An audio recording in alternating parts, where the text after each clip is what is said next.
ٹھیک. لیکن مظہر عباس صاحب اور پھر عامر صاحب بتائے گا یہ بھی تو ان گناہگار آنکھوں نے دیکھا ہے نا, اور ہم نے کم دیکھا ہے, آپ لوگوں نے زیادہ دیکھا ہے, کیونکہ آپ لوگ منیر صاحب کے سینئر اور میرے تو بہت ہی سینئر ہیں.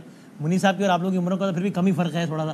تو یہ دیکھا ہے نا کہ ابھی کل کی تو بات ہے کہ باجوہ صاحب ابھی پالنے میں ہے بدامی صاحب بھائی کہ باجوہ صاحب بیٹھ کے بتاتے تھے کہ دیکھو یہ کتنی بری جماعت ہے جس کا نام نون لیگ ہے نا, مطلب وہاں کیا کیا نہیں ہوتا تھا, صحافیوں کو بیٹھ کے بتایا جاتا تھا کہ بھائی جان یہ تو کیا ہے, یہ مطلب وہ کہا جاتا تھا کہ دیکھو دو لوگ فوج کو بدنام کر رہے ہیں, یا مودی کرتا ہے یا نواز شریف کرتا ہے, دیکھو یہ غدار ہے نا اس لیے.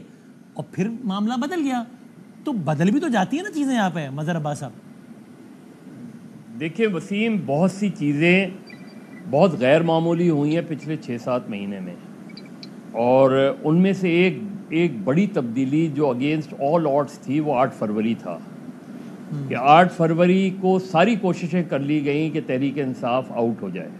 صحیح ہے. لیکن وہ ان ہو گئی, اور وہ ان ہوئی کہ پاکستان کی سیاسی تاریخ میں پہلے جماعتی انتخابات ہیں جس میں آزاد امیدوار as a single largest group بن کے ابھرے. صحیح ہے. یہ کیا میسج تھا؟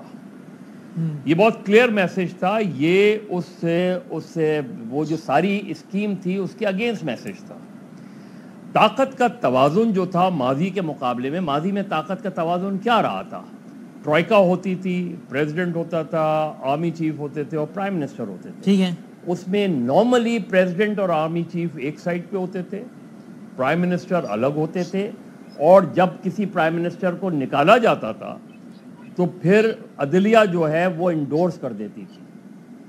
اس مرتبہ طاقت کا توازن جو ہے وہ بظاہر یہ لگ رہا ہے, ایک تاثر ہے کہ عدلیہ, تحریک انصاف اور جنرلی جو لوگ سمجھتے ہیں کہ الیکشن میں popular mandate P T I کے ساتھ, تو اور دوسری طرف گورنمنٹ ہے جو ایک ویکر پوزیشن پہ ہے اور ساتھ میں اسٹیبلشمنٹ ہے. لیکن منیر صاحب سمجھتے ہیں زیادہ تلخی کا مطلب ہے سانحہ ہونے کا زیادہ امکان, مور ڈینجرس سانحہ ہونے کا, اس لیے کہ فرض کریں سانحہ کہ میں دیکھیں ابھی تو ہم الیکشن ٹرائبونلز کی بات کر رہے ہیں, ہم میں سے کوئی یہ بات نہیں کر رہا کہ پیکا ایکٹ کے تحت پہلی مرتبہ خصوصی عدالتیں بننے جا رہی ہیں, اور اس میں زیادہ تر جو کیسز لگ رہا ہے وہ پی ٹی آئی کے سوشل میڈیا ایکٹیوسٹ کے خلاف. لیکن اس کے ساتھ ہی ایک اور چیز ہو رہی ہے کہ اگر فرض کریں ان ہاؤس چینج آ جاتی ہے, ان ہاؤس تبدیلی آ جاتی ہے, کیونکہ ظاہر ہے اس وقت میرا خیال ہے فائنینشلی بھی کوئی نیا الیکشن افورڈ نہیں کر سکتا پاکستان اس میں کہ 70-80 ارب روپے جو ہے اب دوبارہ وہ کر سکتے ہیں. اصل چیز جو ابھی منیب بھی کہہ رہے تھے کہ اسٹیبلشمنٹ کی ہمارے یہاں رہا ہے جتنی انوالومنٹ رہی ہے, لیکن میں پھر یہ کہوں گا کہ پہلی مرتبہ جو عدلیہ کا رول نظر آتا ہے وہ ماضی کے مقابلے میں ذرا مختلف نظر آ رہا ہے.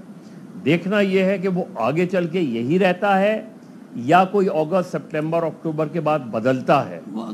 تو یہ جو صورتحال ہے, اس لیے مجھے لگتا ہے کہ یا تو کوئی بہت ایڈونچر ہو سکتا ہے, اور یا اسٹیبلشمنٹ کہہ سکتی ہے کہ جی جو پولیٹیکل پروسیس کے ذریعے ان ہاؤس تبدیلی آ گئی ہے, اور تحریک انصاف یہ میسج دینا چاہ رہی ہے کہ ہم اسٹیبلشمنٹ سے جو ہے کنفرنٹریشن نہیں چاہ رہے. عامر صاحب آپ کو ان دو سینیریوز میں سے کس کا امکان زیادہ لگتا ہے ان دا ٹائمز ٹو کم, 4 مہینہ, 6 مہینہ, 8 مہینہ بعد؟ جو آپ سب نے سینیریو دیا ہے, تو صبح تو شہباز شریف جیل میں ہوں گے, نواز شریف جیل میں ہوں گے, مریم نواز نہیں ہوں گی. مطلب یہ تو بنا دی نا حکومت یہاں بیٹھ کے کہ ٹریبونل بھی, اور میرے کپتان وزیر اعظم, آپ کو پتا ہے پنڈی میں ایک منٹ مجھے بات پوری کر لینے دیں تاکہ میں کہہ تو سکوں. پنڈی میں 3 ایم پی ایز کے فیصلے ٹریبونل نے مسلم لیگ نون کے حق میں دے دیے ہیں.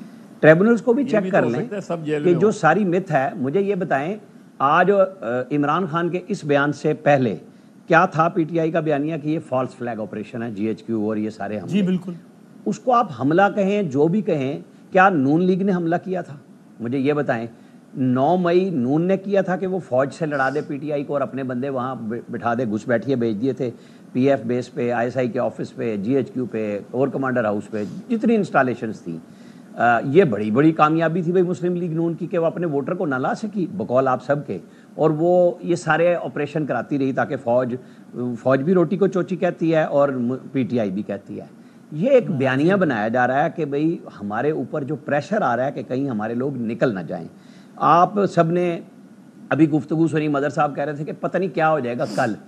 آج آپ نے ہائی کورٹ میں نہیں دیکھی شعیب شاہین صاحب کی وہ گفتگو یہ کر رہے تھے جج صاحبہ کے سامنے, ہمیں 1 گھنٹے کا پروٹیسٹ کرنا ہے صرف کس کے سامنے, نیشنل پریس کلب کے. وہ کتنے بندے لے کے آ رہے ہیں.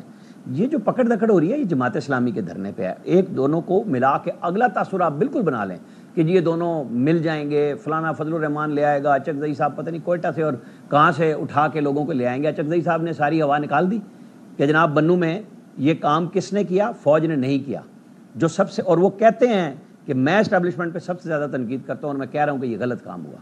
تو آپ کتنے لوگوں کو اٹھا لیں گے بھائی, یہاں بیٹھے بٹھائے چینلز کے اندر ہم یہی کام کرتے رہیں گے. آپ کل کا انتظار کریں کہ کل خان صاحب کیا کہتے ہیں, جواب کیا آتا ہے. اور جو پروٹیسٹ جمعے کا رکھا گیا ہے وہ دیکھیں, وہ آدھے گھنٹے والی سزا ہوگی. مقبوضہ کشمیر ہارنے کے بعد ورلڈ کپ جیت کے لائے تھے خان صاحب, یہ آپ کو بھی پتہ چل جائے گا اور جواب بڑے ٹکا کے آئیں گے. یہ آج رات بھی آ رہے ہیں, شروع ہے کام.